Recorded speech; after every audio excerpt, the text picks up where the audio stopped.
Hello students, कैसे हैं आप सब। तो आज नया चैप्टर लेकर आए हैं, chapter 1 sets of class 11th। सबसे पहले इसमें हम लोग सीखेंगे कि सेट क्या होता है। सेट, जो डेफिनीशन है सेट की वह है, set is a collection of well defined object. Set is a collection of well defined objects. Objects भी कह सकते हैं या फिर एलिमेंट्स भी कह सकते हैं। इसमें दो ही चीज़ सबसे इम्पॉर्टेंट है। जो पहली है वो है कलेक्शन, और दूसरा जो है वो है वेल डिफाइंड। अब कलेक्शन क्या होता है? कलेक्शन का मतलब एक से ज़्यादा चीज़ें आपने एक साथ रख दिया तो वो बन गया कलेक्शन। जैसे कलेक्शन ऑफ बुक्स, अगर आपके पास एक बुक है तो वो कलेक्शन नहीं है, लेकिन एक से ज़्यादा बुक्स आपने रख दिया तो वो कलेक्शन बन गया। कलेक्शन स्पेसिफिक भी हो सकता है, जैसे मैथ्स की बुक का कलेक्शन, फिजिक्स की बुक का कलेक्शन, हिस्ट्री की बुक का कलेक्शन, है ना, बिजनेस की बुक का कलेक्शन। तो कलेक्शन सेट में बहुत इंपॉर्टेंट है। अगर कलेक्शन नहीं है तो वो सेट नहीं बन पाएगा। और दूसरी चीज़ आती है well defined word.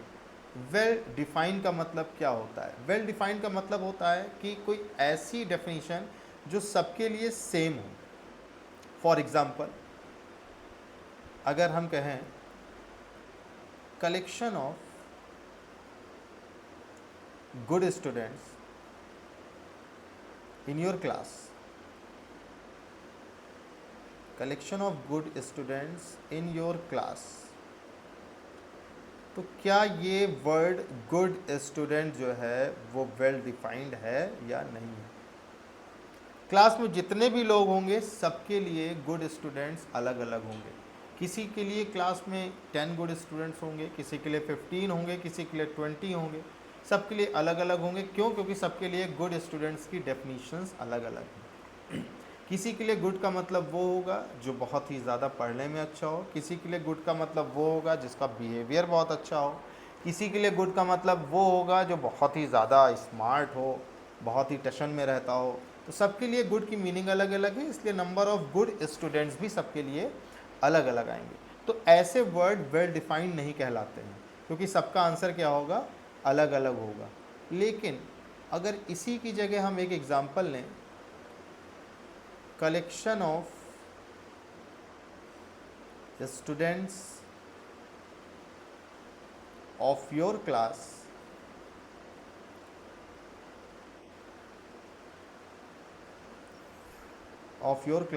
having above 90% marks, having above 90% marks in class 10th, तो अब सबके आंसर सेम होंगे, क्योंकि आपको पता है कि ऐसे कितने लोग होंगे जिनके मार्क्स 90% से अबव होंगे। तो इसका आंसर सबका सेम आएगा। जितने भी लोग हैं सब सेम आंसर देंगे। अगर ऐसे 15 स्टूडेंट्स हैं जिनके मार्क्स 90% से ज़्यादा आए हुए हैं, तो सारे के सारे लोग उन 15 स्टूडेंट्स का नाम ही मेंशन करेंगे। तो यहाँ पर जो चीज़ मैंने लिखी हुई है, स्टूडेंट्स हैविंग अबव 90% मार्क्स, ये वर्ड जो है ये वेल डिफाइंड है, क्योंकि सबका आंसर क्या आ रहा है? सेम आ रहा है, डिफरेंट नहीं आ रहा है। तो कलेक्शन समझ गए, वेल डिफाइंड समझ गए। जहाँ पर ये दोनों चीज़ें अवेलेबल हो, यानी कि सेट क्या होगा? Collection of well defined objects और एलिमेंट्स। यानी ये जो 15 नेम लिखेंगे स्टूडेंट्स के, इन्हीं को हम कहेंगे ऑब्जेक्ट्स या फिर एलिमेंट्स कहेंगे, और इस पूरे कलेक्शन को हम क्या कहेंगे? सेट कहेंगे। अब इसके बाद बहुत सारे एग्जाम्पल में सेट हैं। जैसे अगर हम लिखते हैं 1 2 3 4 डॉट डॉट डॉट, तो ये किस तरीके का नंबर है? ये नेचुरल नंबर कहलाता है, n, जिसे हम n से रिप्रेजेंट करते हैं। ये भी क्या है? सेट है, क्योंकि कलेक्शन है ये। और किसी से भी पूछेंगे सबका आंसर सेम आएगा नेचुरल नंबर के लिए, 1 2 3 4 5 and so on.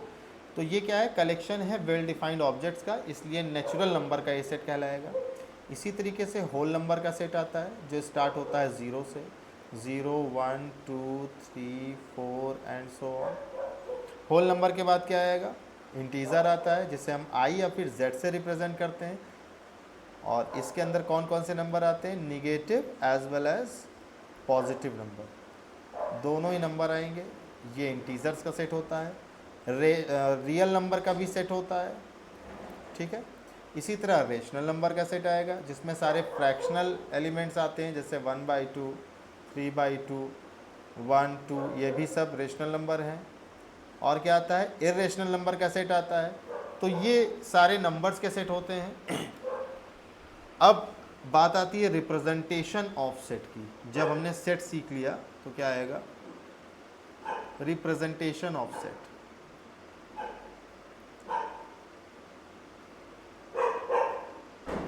Representation of set दो तरीके का होता है। पहला होता है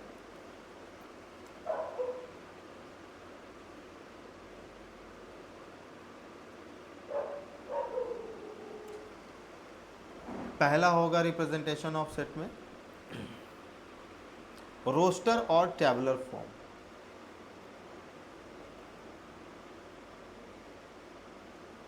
रोस्टर और टैबुलर फॉर्म क्या होता है? ये रोस्टर और टैबुलर फॉर्म में जो भी स्टेटमेंट लिखा हुआ होता है उसके एलिमेंट्स को मेंशन कर दिया जाता है डायरेक्टली। इसको हम कहते हैं रोस्टर और टैबुलर फॉर्म। फॉर एग्जाम्पल, एक एग्जाम्पल ले लेते हैं, set of all even positive integers. अगर कोई सेट इस तरीके से लिखा हुआ है, set of all even positive integer, तो हमें वो सारे एलिमेंट लिखने होंगे जो इवन हो और पॉजिटिव इंटीजर हो। तो इवन पॉजिटिव इंटीजर कौन कौन से हो सकते हैं जो इवन भी हो और पॉजिटिव भी हो? सबसे पहला इवन नंबर आपका होगा 2, जो पॉजिटिव है, इंटीजर भी है, इवन भी है। दूसरा क्या होगा? 4, then 6, then 8 and so on. ये सारे इवन नंबर्स हैं, पॉजिटिव हैं और इंटीजर्स हैं। तो ये एलिमेंट्स इसके मेंशन कर दिए गए। अब रिप्रेजेंटेशन में ये भी इंपॉर्टेंट है, इन एलिमेंट्स को लिखना कैसे है? सबको कॉमा से सेपरेट करना है, हर एक एलिमेंट को, जिससे पता चले कि ये इंडिविजुअल एलिमेंट्स हैं। 2 अकेला एक एलिमेंट है, 4 अकेला एक एलिमेंट है, 6 है, 8 है। और इन्हें करली ब्रैकेट के अंदर लिखना है। अगर आप ऐसा नहीं लिखते हैं तो आपके मार्क्स कट जाएंगे। और जो भी ए सेट हो, सपोज ए सेट हो, बी सेट हो, वो लिख देंगे। So this is the representation of set, roster और टैबुलर फॉर्म। सेकेंड आता है सेट बिल्डर फॉर्म।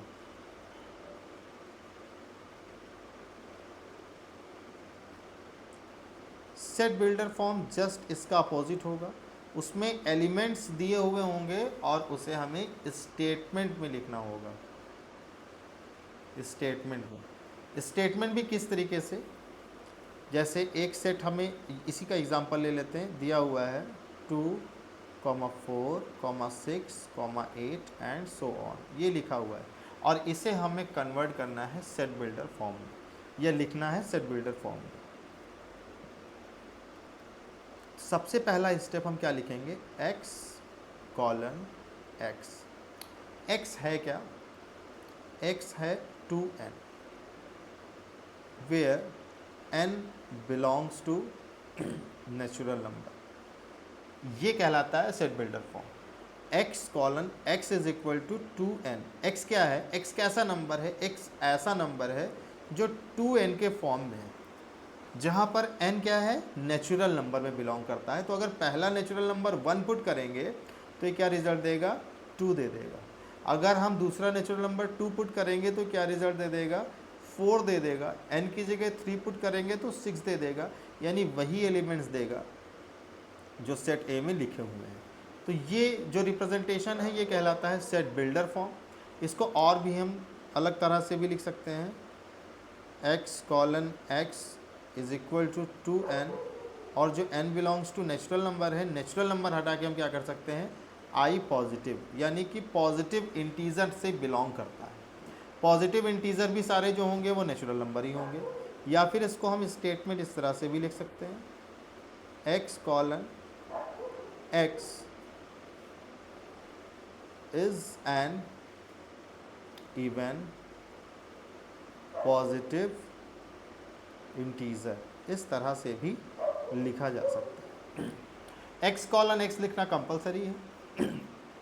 तो ये जितने भी रिप्रेजेंटेशन मैंने आपको दिखाया है ये पूरा सेट बिल्डर फॉर्म का है। तो दो तरीके का रिप्रेजेंटेशन ऑफ सेट होता है, पहला रोस्टर और टैबुलर फॉर्म। इसमें क्या करते हैं, हम जो भी स्टेटमेंट दिया हुआ हो उससे एलिमेंट निकालते हैं और एलिमेंट को लिख देते हैं। इंपॉर्टेंट क्या है, एलिमेंट लिखने के लिए कॉमा से सेपरेट करना पड़ेगा और करली ब्रैकेट के अंदर लिखना पड़ेगा। सेकंड क्या है, set builder form. Set builder form में हम क्या करते हैं, जो भी एलिमेंट दिया हुआ होता है उसको स्टेटमेंट में मेंशन कर देते हैं। तो मेनली ये दो तरीके की चीज़ें आपको यहाँ पर मिली हुई हैं। इन दो चीज़ों से रिलेटेड ही एग्जांपल्स हैं और एक्सरसाइज हैं जिसकी प्रैक्टिस करके हम अच्छी तरीके से समझ सकते हैं कि सेट क्या होता है और कैसे उसे रिप्रेजेंट करते हैं। तो चलते हैं अपने एग्जांपल्स पे। पहला एग्जांपल है, right the solution set of equation x square plus x minus 2 is equal to 0 in roster form. तो सबसे पहले क्या करेंगे, इस एग्जाम्पल को सॉल्व कर लेते हैं। सोल्यूशन सेट की बात कर रहा है और इक्वेशन कैसी दी हुई है, क्वाड्रेटिक दी हुई है। तो ऑब्वियस सी बात है, अगर इसका सोल्यूशन चाहिए तो इसको हमें फैक्टराइज करना पड़ेगा। फैक्टराइज करते हैं इसे, -2 के फैक्टर लेने हैं। तो 2 के फैक्टर सिर्फ और सिर्फ दो होंगे, 2 1 जार 1, 2 1 जार 2 एंड 1 2 जार 2, दोनों सेम ही हैं। इसमें से हमें वो चूज़ करना है जिसको माइनस करने पर मिडिल टर्म आ जाए, 1 आ जाए। तो अगर हम पहला चूज़ करते हैं तो भी सेम रिजल्ट देगा, दूसरा चूज़ करते हैं तो भी सेम रिजल्ट देगा। तो मिडिल टर्म की जगह पर क्या लिख देंगे हम, 2x माइनस एक्स, और last term -2 is equal to 0। Factorise कर लेंगे। फैक्टराइजेशन आप लोगों ने क्लास 10th में ऑलरेडी सीखा हुआ है, इवन क्लास 9th में भी सीखा हुआ है, तो उसको सिखाने की ज़रूरत नहीं है ज़्यादा। ये हो गया फैक्टराइजेशन, जहाँ से x की दो वैल्यूज़ हमें मिलेंगी, एक 1 और एक -2। दो तरीके की वैल्यू हमें यहाँ से x की मिल गई। अब बात आती है कि रिप्रेजेंटेशन हमें किस फॉर्म में करना है। तो क्वेश्चन में क्लियर कह दिया है कि भाई रोस्टर फॉर्म में इसे रिप्रेजेंट कर दो। और अभी पीछे मैंने आपको बताया था, रोस्टर फॉर्म में रिप्रेजेंट करने का मतलब है उसको उसके एलिमेंट को मेंशन कर देना। और एलिमेंट को कैसे मेंशन करते हैं ये भी मैंने बताया था, कॉमा से सेपरेट करते हैं और करली ब्रैकेट के अंदर लिखते हैं। तो ये जो रिप्रेजेंटेशन मैंने किया हुआ है ये पहले एग्जाम्पल का आंसर है। पहले एग्जाम्पल में हमें सोल्यूशन सेट बनाना था, हमने सोल्यूशन सेट बना दिया। सेट बनाने का मतलब ही है कि उसे सेट की फॉर्म में रिप्रेजेंट किया जाना चाहिए। अब चलते हैं दूसरे एग्जाम्पल पे। एग्जाम्पल 2 है,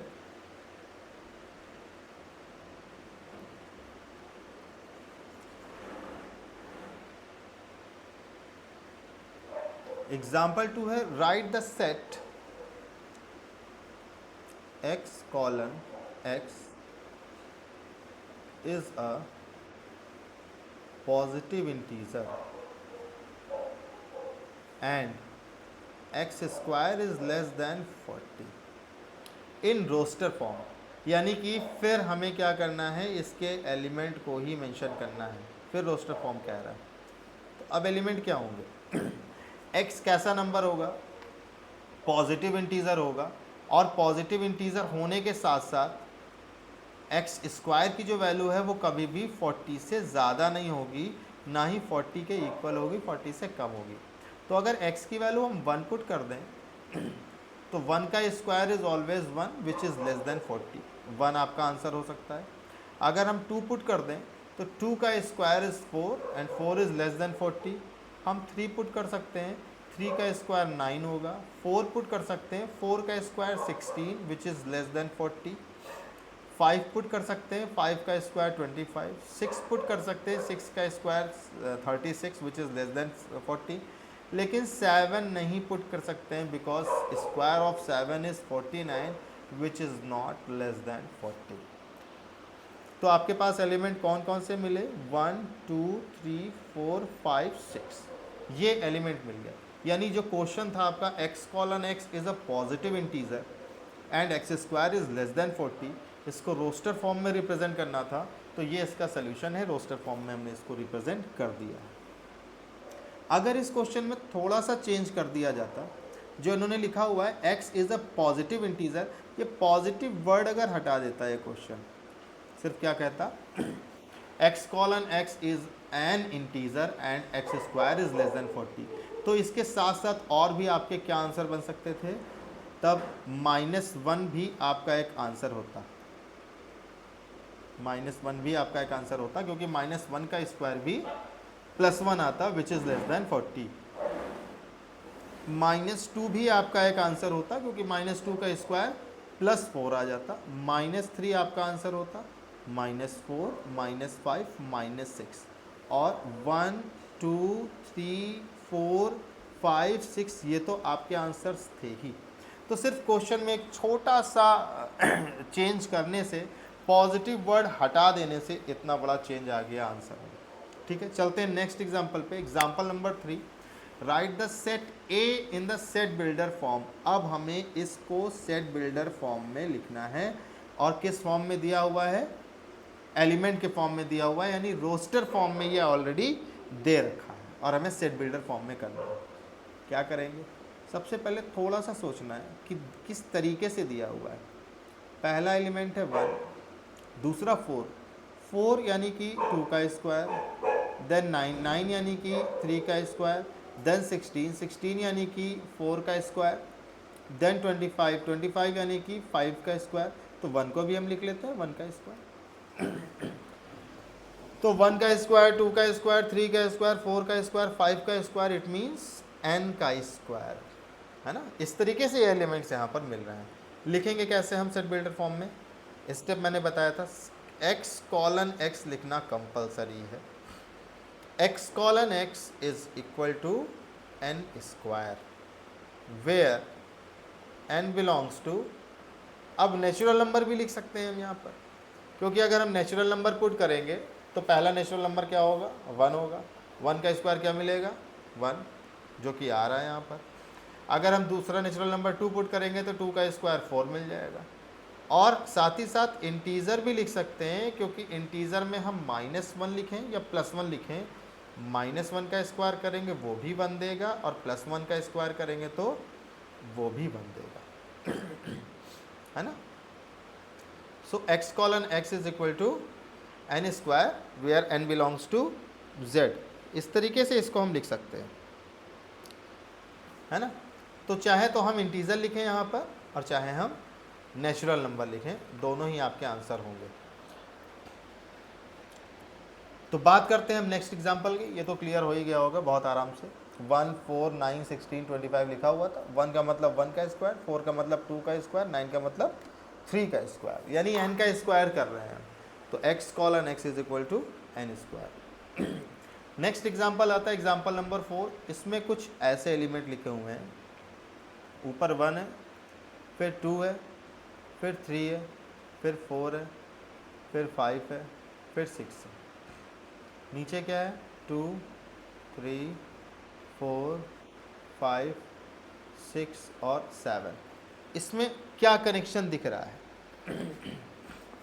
ऊपर अगर देखा जाए तो 1, 2, 3, 4, 5, 6 एक सीक्वेंस से जा रहा है ना। भले डॉट नहीं लगा हुआ है, बट अगर इमेजिन करें डॉट है तो ऊपर की वैल्यू को हम क्या कह सकते हैं, 1 से 6 तक जा रहा है, यानी n कह सकते हैं। n की जगह पर 1 पुट करेंगे 1 मिलेगा, 2 पुट करेंगे 2 मिलेगा, 3 पुट करेंगे 3 मिलेगा। लेकिन नीचे कहाँ से स्टार्ट हो रहा है, 2 से स्टार्ट हो रहा है, n से नहीं स्टार्ट हो रहा है, n से एक नंबर आगे। अगर यहाँ से स्टार्ट हो रहा है 1 से, तो उससे एक नंबर आगे है।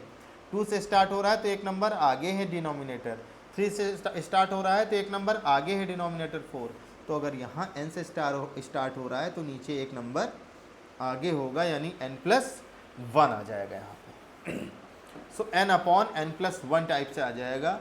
यानी यहाँ पर हम किस तरीके से लिखेंगे, x colon x is equal to n upon n+1 where n belongs to natural number. ये हुआ सेट बिल्डर फॉर्म, क्योंकि इस क्वेश्चन में भी हमें मेंशन करना था सेट बिल्डर फॉर्म में। तो मेरे ख्याल से रोस्टर फॉर्म और सेट बिल्डर फॉर्म दोनों क्लियर है अच्छी तरीके से। रोस्टर फॉर्म में क्या करना है, एलिमेंट मेंशन करना है, और सेट बिल्डर फॉर्म में ये जो स्टेटमेंट लिखा हुआ है इस तरीके से एक स्टेटमेंट आपको पिक कर देना है।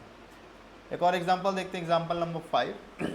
Match each of the set on the left described in the roster form with the same set on the right described in the set builder form.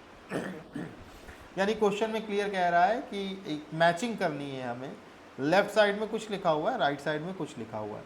Right side में जो चीज़ें लिखी हुई हैं वो एलिमेंट्स के फॉर्म में लिखी हुई हैं, यानी रोस्टर फॉर्म में लिखी हुई हैं, और राइट साइड में जो चीज़ें लिखी हुई हैं वो एक्स कॉलन एक्स करके लिखी हुई हैं, यानी कि सेट बिल्डर फॉर्म में लिखी हुई हैं। जो रोस्टर फॉर्म लिखा हुआ है लेफ्ट साइड में, उसी का set builder form right side में लिखा हुआ है। अब आपको मैच कराना है, तो समझते हैं। पहला जो लिखा हुआ है वो लिखा हुआ है PRIN,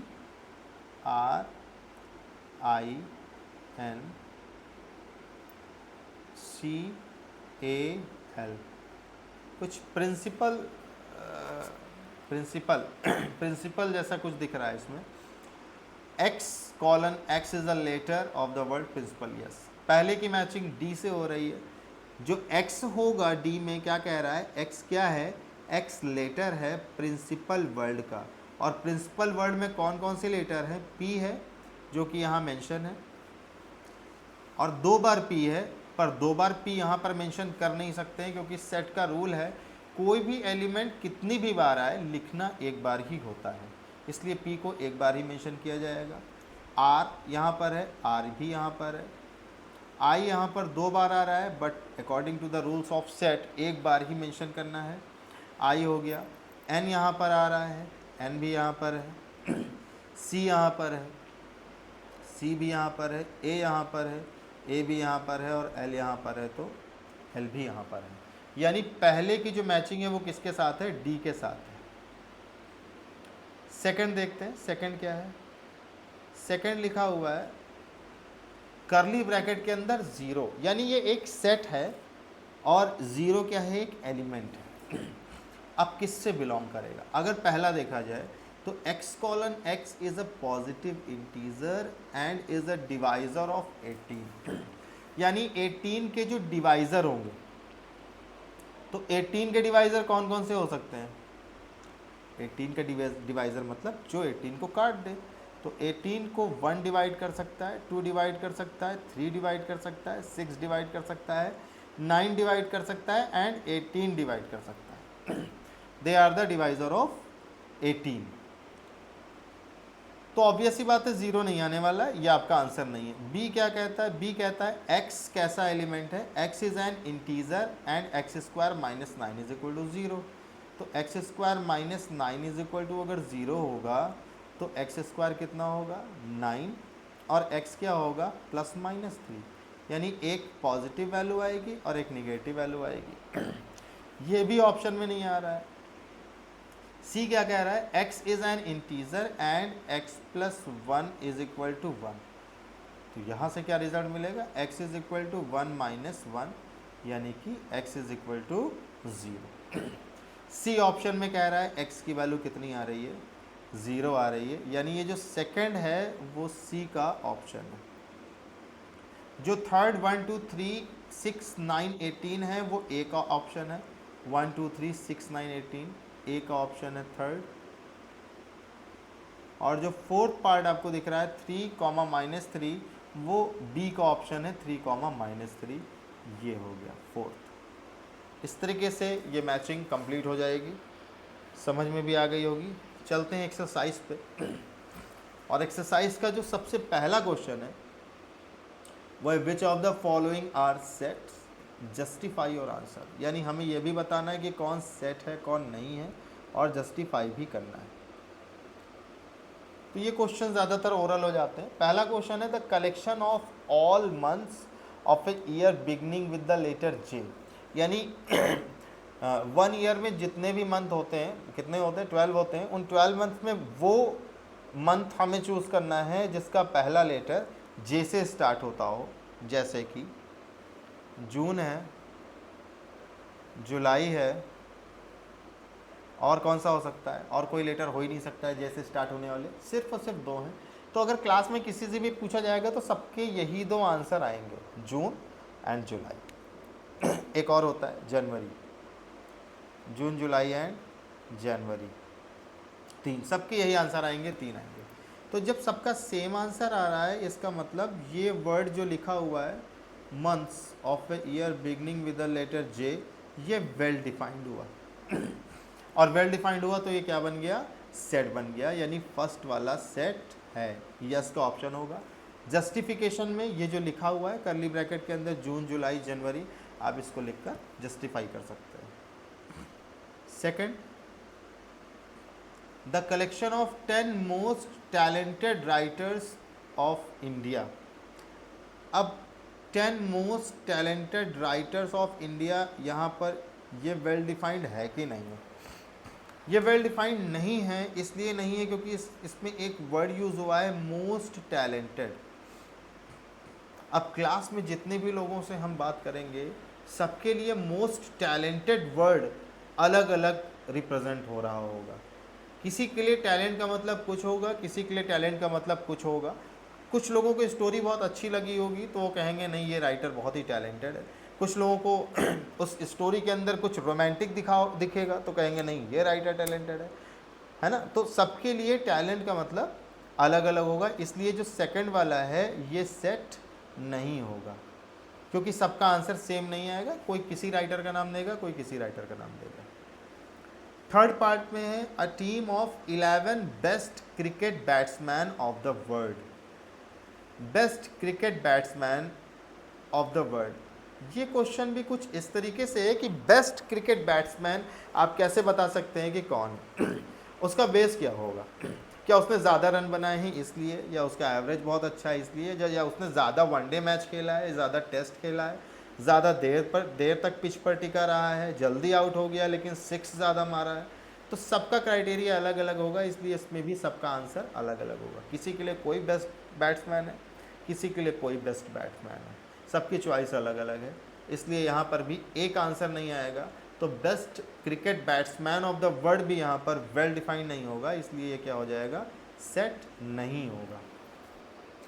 फोर्थ आता है the collection of all boys in your class. Obvious सी बात है ये सेट होगा, क्योंकि आपके क्लास में जितने भी बॉयज़ हैं सबका आंसर सेम आएगा। जब आप कलेक्शन बनाएंगे तो उन सारे बॉयज़ का नाम ही वहाँ पर लिख रहे होंगे।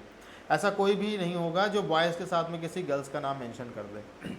तो सबका आंसर यहाँ क्या आएगा, सेम आएगा, यानी ये यहाँ पर वेल डिफाइंड है। So this is a set. Fifth आता है the collection of all natural numbers less than 100। 100 से कम सारे नेचुरल नंबर कौन कौन से हो सकते हैं, सब जानते हो, 1 2 3 4 5, काउंट करते चले जाओ कहाँ तक, 99 तक। सबका आंसर सेम आने वाला है। So this is also set. Next है collection of novels written by writer Munshi Premchand. यहाँ पर कह रहा है क्वेश्चन कि मुंशी प्रेमचंद ने जितनी भी नॉवेल्स लिखी हों उनका कलेक्शन। तो ये वर्ड भी वेल डिफाइंड है, क्योंकि मुंशी प्रेमचंद ने इनफाइनाइट नॉवेल्स नहीं लिखी हुई हैं, फाइनाइट नॉवेल्स लिखी हैं, काउंटेबल हैं, वो उन्हें हम काउंट कर सकते हैं, उनका नेम हम पता कर सकते हैं, लाइब्रेरी से पता कर सकते हैं, कहीं से भी पता कर सकते हैं और उसे हम लिख सकते हैं। तो उनका कलेक्शन बनाना आसान है, सबका सेम आंसर हो सकता है। अब किसी को नॉलेज ना हो वो अलग बात है कि मुंशी प्रेमचंद ने कितनी नॉवेल्स लिखी हैं, कोई मिस कर दे वो अलग बात है, बट अगर नॉलेज है तो सबका आंसर सेम होगा, इसलिए ये वर्ड भी वेल डिफाइंड है और ये भी सेट कहलाएगा। सेवेंथ आता है the collection of all even integers. All even integers, अब जितने भी इवन इंटीजर्स हैं, तो इवन इंटीजर्स कौन कौन होंगे, 2 4 6 8 एंड सो ऑन, सबका आंसर सेम आएगा। ऑल इवन इंटीजर्स की बात करेंगे तो सब यही लिखेंगे 2 4 6 8, इसलिए ये भी क्या होगा, सेट होगा, क्योंकि ये वेल डिफाइंड है। अगर यहाँ से एक वर्ड हटा दिया जाए ऑल और सिर्फ कहा जाए the collection of even integer, तो ये वेल डिफाइंड नहीं रहेगा। क्यों? क्योंकि इवन इंटीजर्स का कलेक्शन है, कोई कलेक्शन बनाएगा जिसमें 2 4 6 इवन इंटीजर ले लेगा, कोई कलेक्शन बनाएगा जो 4 और 6 ले लेगा, कोई 10 12 14 20 ले लेगा कलेक्शन। सबके सब इवन नंबर हैं, सबकी कलेक्शन अलग अलग हो सकते हैं, इसलिए इस केस में जब क्वेश्चन ये पूछ रहा हो the collection of even integer, तो वो सेट नहीं होगा। लेकिन अगर उसने ऑल वर्ड जोड़ दिया है तो सबको ऑल इवन इंटीजर ही मेंशन करना है, तो फिर ये कलेक्शन होगा। 8th आता है the collection of questions in this chapter. अब इस चैप्टर में जितनी एक्सरसाइज है उनके क्वेश्चन को काउंट कर लें आप। तो जितने लोग हैं सबका आंसर सेम आएगा कि अलग अलग आएगा? सबका आंसर सेम आएगा, क्योंकि सबको काउंटिंग आती है कि कितने क्वेश्चंस किस एक्सरसाइज में हैं। काउंट करके सब लोग मेंशन कर सकते हैं, सबका आंसर सेम होगा, इसलिए ये भी वेल डिफाइंड है, यानी कलेक्शन है।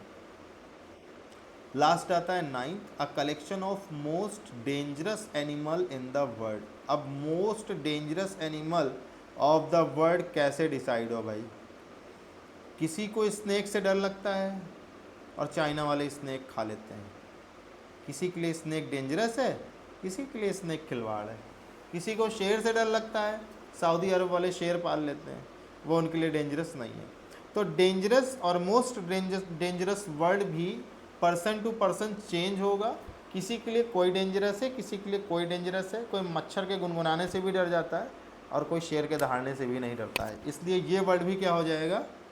वेल डिफाइंड नहीं होगा और ये सेट की थ्योरी में नहीं आएगा, ये सेट नहीं कहलाएगा। तो पहला क्वेश्चन आपका कंप्लीट हो गया है। चलते हैं सेकंड क्वेश्चन पे। सेकंड क्वेश्चन है let a is equal to 1 2 3 4 5 6 और हमें इंसर्ट करना है दो सिंबल। इन दो सिंबल को इस चैप्टर की बेसिक इन्फॉर्मेशन जब दे रहे थे तो नहीं बताया था जानबूझ के, जिससे एक्सरसाइज में क्लियर हो जाए, क्योंकि बड़ा छोटा सा टॉपिक है ये। पहला जो सिंबल बना हुआ है इसका मतलब होता है बिलोंग्स टू, और दूसरा सिंबल जो बना हुआ है इसका मतलब होता है doesn't belongs to. Belongs to और डजंट बिलोंग्स टू का मतलब भी पता होगा। जैसे आपकी फैमिली है, आपकी फैमिली में कुछ मेंबर होंगे, अगर उन मेंबर्स का नाम पूछा जाए तो आप कह सकते हैं कि this member belongs to my family. और अगर आपकी फैमिली से बाहर का कोई मेंबर उसका नाम पूछा जाए तो आप साफ साफ कहेंगे this member doesn't belongs to my family. तो वैसे ही ए जो सेट है उस सेट में 1 2 3 4 5 6 ये जो नंबर लिखे हुए हैं, जो एलिमेंट्स लिखे हुए हैं, ये सब उसके क्या हैं? मेंबर हैं। तो ये सारे मेंबर इस सेट ए से बिलोंग करते हैं। लेकिन इन नंबर्स के अदर देन कुछ भी लिखा जाएगा जो कि इस करली ब्रैकेट के अंदर नहीं है, तो वो इस सेट ए से बिलोंग नहीं करता है। जैसे 5 इस सेट ए के अंदर है कि नहीं है? अगर है तो 5 बिलोंग्स टू ए।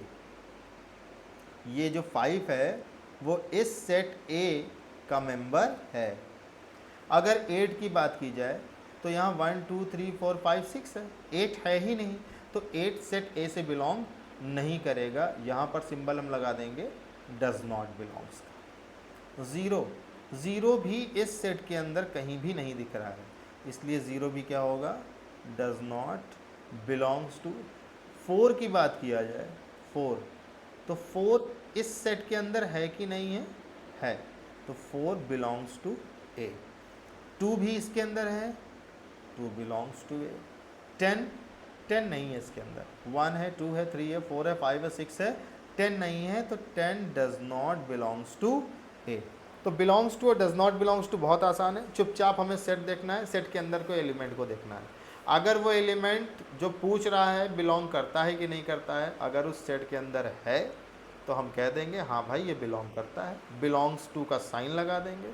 अगर वो एलिमेंट जो पूछा जा रहा है वो उस सेट के अंदर नहीं मौजूद है तो हम कह देंगे कि ये बिलोंग नहीं करता है और डज नॉट बिलोंग का सिंबल लगा देंगे। थर्ड क्वेश्चन आता है right the following set in roster form.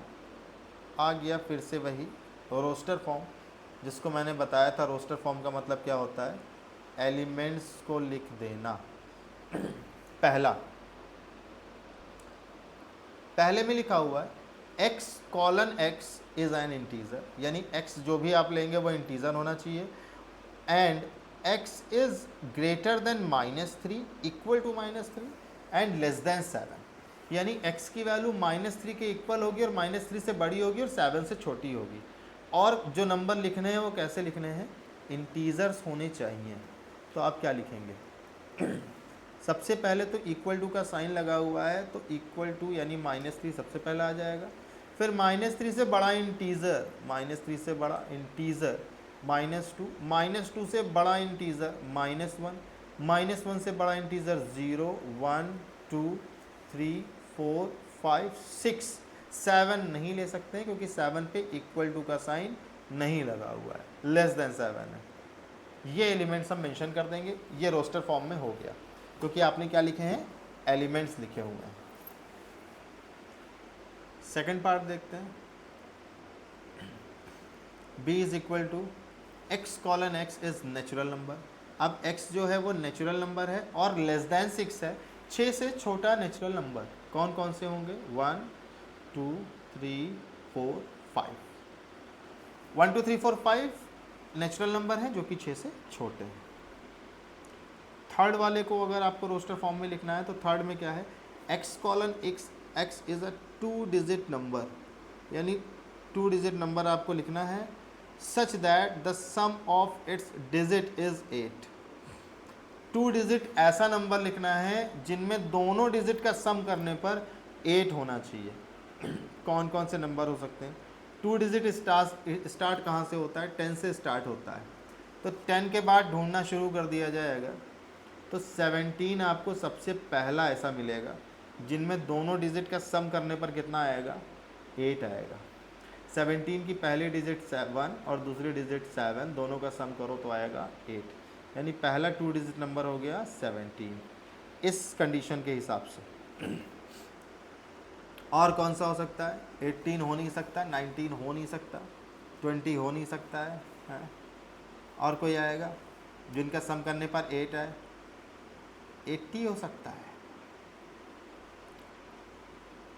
80 हो सकता है, 71 हो सकता है ना। इन सब में अगर हम सम करेंगे तो कितना आएगा, 8 आएगा। ऐसे आप और भी ढूंढिएगा, अगर कोई मिलता है तो जो भी आएगा उसको यहाँ पर कॉमा लगा के लिख देना है, वो सारे आपके आंसर्स हो जाएंगे। फोर्थ में कह रहा है d is equal to x colon x is a prime number. अब यहाँ पर x क्या बन गया, प्राइम नंबर बन गया, और ऐसा प्राइम नंबर बन गया विच इज़ डिवाइज़र ऑफ 60। तो 60 के डिवाइज़र लिख लें। डिवाइज़र का मतलब जो 60 को काट सके।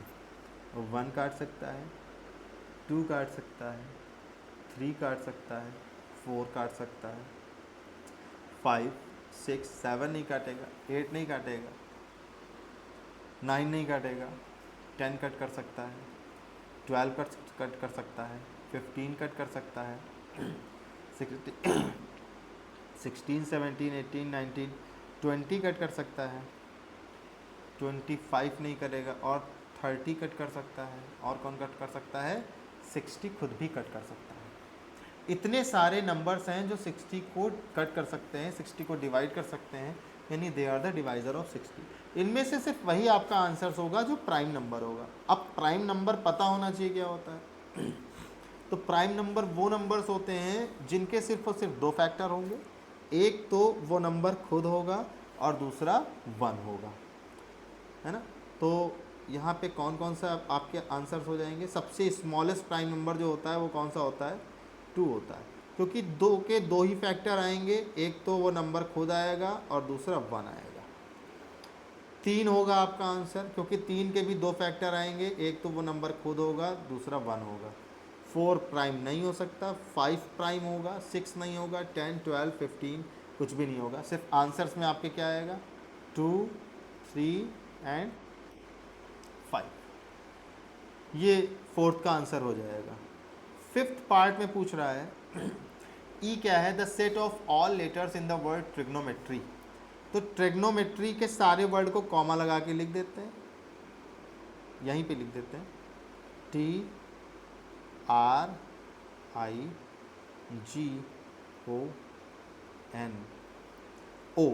2 बार नहीं लिख सकते हैं सेट के अंदर, एक बार ही लिखना है। MET फिर आ रहा है, एक बार मेंशन कर चुके हैं, दोबारा नहीं कर सकते। R दोबारा आ रहा है, एक बार मेंशन कर चुके हैं, नहीं लिख सकते हैं, तो अब क्या लिखेंगे, बचा Y। ये हो गया फिफ्थ का आंसर। और sixth F, the set of all letters in the word better. Better के लेटर्स जितने भी लिखे हुए हैं सबको यहाँ पे लिख देना है। B, E, T, T 2 बार है, नहीं लिख सकते। फिर ई है, 2 बार आ जाएगा, नहीं लिख सकते तो क्या लिखेंगे, सिर्फ और सिर्फ आर। इस तरीके से रोस्टर फॉर्म में हमने रिप्रेजेंट कर दिया है। क्वेश्चन नंबर 3 आपका कंप्लीट हो गया। चलते हैं नेक्स्ट क्वेश्चन पे। Question number 4, right the following set in set builder form. यानी कि अब आपको क्या करना है, स्टेटमेंट लिखना है। याद होगा जो मैंने स्टेटमेंट बताया था, x कॉलन x करके वही लिखना है। तो पहले को हम a कह देते हैं। a में लिखा क्या है, 3, 6, 9, 12। ये क्या है, 3 1 ज़ा 3, 3 2 ज़ा 6, 3 3 ज़ा 9, 3 4 ज़ा 12। मेरे ख्याल से मल्टीपल ऑफ 3 लिखे हुए हैं ये। तो इसे हम इस तरीके से लिखेंगे, x colon x is equal to 3 is equal to 3n। अब n की जगह हम क्या लिख सकते हैं, 1 लिख सकते हैं। 1 लिखेंगे तो क्या रिजल्ट देगा, 3 दे देगा। 2 लिख सकते हैं, हम 1 लिख सकते हैं, हम 2 लिख सकते हैं, हम 3 लिख सकते हैं, हम 4 लिख सकते हैं। रिस्ट्रिक्शंस हैं यहाँ पर, बस 1 2 3 4 सिर्फ इतना ही n की प्लेस पर लिख सकते हैं। तो यहाँ पे लिखना पड़ेगा कि where n is less than or equal, greater than or equal to 1 and less than or equal to 4, also n belongs to natural number. यानी वो सारे नेचुरल नंबर जो 1 के इक्वल हों और 4 के इक्वल हों और 1 और 4 के बीच में लाई करते हों, वही इसके आंसर्स होंगे। सो this is the answer of first part. Second part क्या है, इसे बी कह देते हैं। नंबर है 2 4 8 16 32। अब ये किस तरीके से लिखा हुआ है, कुछ समझ में आ रहा है।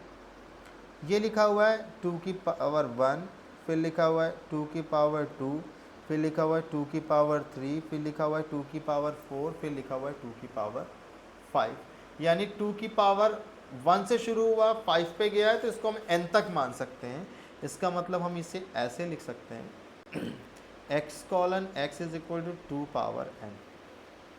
ठीक, 2 पावर n ले सकते हैं, लेकिन n कहाँ से कहाँ तक लाई कर रहा है, n 1 से शुरू हो रहा है और 5 तक जा रहा है। और 1 2 3 4 5 कैसे नंबर है, नेचुरल नंबर है। So n belongs to natural number, हम ये मेंशन कर सकते हैं। x colon x is equal to 2 power n where n is greater than or equal to 1 and less than or equal to 5, n belongs to natural number. समझ में आ रहा है। तो चलते हैं थर्ड पार्ट पे। थर्ड पार्ट को c कह दे रहे हैं। नंबर्स लिखे हुए 5 25 125 एंड 625। बिल्कुल सेम सेकंड की तरीके से है।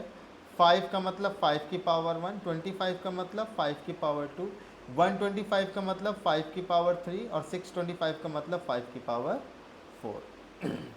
तो ये भी कुछ वैसे ही बन जाएगा, x colon x is equal to 5 power n where n is greater than equal to 1 and less than or equal to 4, also n belongs to capital N। ठीक है। नेक्स्ट आता है फोर्थ, इसे D कह देते हैं। 2 4 6 एंड सो ऑन। कैसे number है, 2 4 6, मल्टीपल ऑफ 2 दिख रहा है ना, 2 2 ज़ा 4, 2 3 ज़ा 6। नेक्स्ट क्या होना चाहिए, 8 होना चाहिए। तो हम इसे लिख सकते हैं x colon x is equal to 2n where n belongs to natural number. That's it. पहला नेचुरल नंबर पुट करेंगे तो 2 आएगा, दूसरा नंबर नेचुरल नंबर पुट करेंगे 4 आएगा। यहाँ कोई बाउंडेशन नहीं है, जैसे इस क्वेश्चन में बाउंडेशन थी कि जो n की वैल्यू है वो 1 से बड़ी और 1 के इक्वल होनी चाहिए और 4 से छोटी 4 के इक्वल होनी चाहिए, जैसे यहाँ बाउंडेशन थी। पर यहाँ कोई बाउंडेशन नहीं है क्योंकि डॉट लगा हुआ है। फिफ्थ पार्ट आपके लिए छोड़ रहे हैं जिससे कि आपकी भी एक प्रैक्टिस हो सके। तो चौथा क्वेश्चन जिसमें सेट बिल्डर फॉर्म में लिखना था हो गया है। चलते हैं नेक्स्ट क्वेश्चन पे, question number 5। List all the element. सारे एलिमेंट हमें इसके लिख कर देने हैं, यानी कि इनडायरेक्ट वे में ये कह रहा है कि इसको भाई रोस्टर फॉर्म में रिप्रेजेंट करना, क्योंकि एलिमेंट जब भी बात आएगी इसका मतलब वो क्या कह रहा है, रोस्टर फॉर्म कह रहा है, रोस्टर फॉर्म। तो पहले में क्या है, x is equal to x colon x. X क्या है? Odd natural number. Odd natural number कौन कौन से हो सकते हैं? पहला ऑड नेचुरल नंबर 1, 3, 5, 7। कोई लिमिट नहीं दी है इस पार्ट में, इसलिए डॉट लगा के छोड़ देंगे। हो गए सारे इसके एलिमेंट। Second B. बी क्या है? एक्स कॉलन एक्स, और एक्स क्या है? इंटीजर है। लेकिन इंटीजर तो है, बहुत सारे इंटीजर हैं। उसने कंडीशन दे दिया है कि वो इंटीजर लिखने हैं जो -1/2 से बड़े हों और 9/2 से छोटे हों। तो -1/2 का मतलब क्या हुआ? 0.5, और 9/2 का मतलब क्या हुआ? 4.5। इनके बीच के इंटीजर्स मेंशन कर देंगे। -0.5 से बड़े इंटीजर कौन होंगे?